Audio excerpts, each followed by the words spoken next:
Begin with that breaking news. Just a devastating 4th of July in the Texas Hill Country, where catastrophic flash flooding leads to a deadly and dire situation there. This is happening near Kerrville and the surrounding areas, especially along the Guadalupe River, which is raging right now.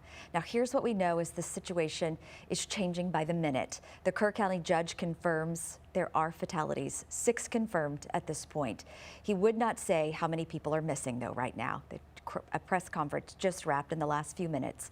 But we know there have been multiple calls for high water rescues. Now, this is also a popular spot for children's summer camps that are going on right now in Hunt. Those include Camp Mystic, La Junta, and Camp Waldemar, among others.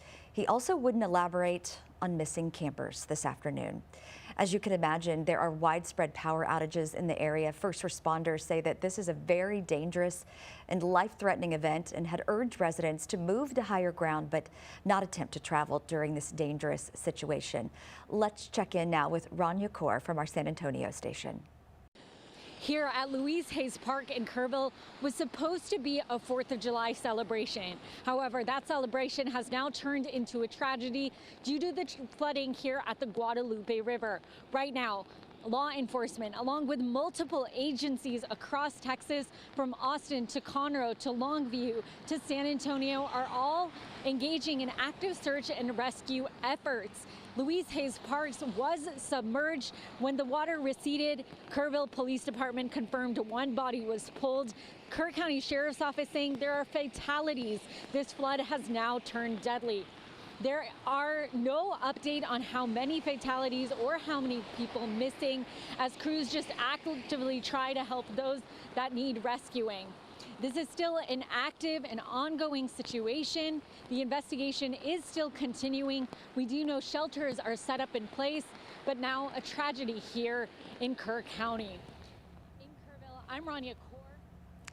And again, we have in the last few minutes confirmed there are at least 6 fatalities at this point. We've also learned that 8 Longview firefighters are in the Hill Country right now helping with those high water rescues. 2 were dispatched on Wednesday and another 6 yesterday. There is live coverage of the Hill Country flooding emergency situation that's happening right now on CBS 19+. Close to 10 inches of rain are reported to have come down in just a really short amount of time, which created this devastating situation on the Guadalupe. Sarah, I was there last week. Very difficult situation for me to watch all of this. My daughter goes to one of those camps, and it's just so scary how quickly those levels of water rose there on the Guadalupe. Exactly, Dana. Wow, we've seen the river spiking so quickly. Now, just for some reference, I was looking at data from the Guadalupe River in the Hunt area. The river rose over 20 feet in a matter of 3 hours. So that is torrential rainfall, almost a blast of water coming down the Guadalupe River. Now, we are still tracking rain moving into that area, kind of very heavy pockets of rain. We are still tracking some flash flood warnings as well as flash flood emergencies lighting up across the Kerrville area, heading off to the east and along parts of the Guadalupe River. That is just from the torrential rainfall. In the Kerrville area, I've gotten data in saying that we've received between 6.5 to about 9.5 inches of rain today. Again, in that area, that has been the hardest hit so far. I'm taking you live outside in Kerrville where you can see that rushing water just blasting through. We're going to continue to keep you updated on this. Now, we are tracking a level 3 out of 4 risk of flash flooding in that area, that's parts of Kerrville, and extends toward I-20. It does stop short of the interstate, but we'll continue to keep you updated. Now, I'll have a look a little closer to home on what we're expecting this 4th of July. That's coming up in a few minutes.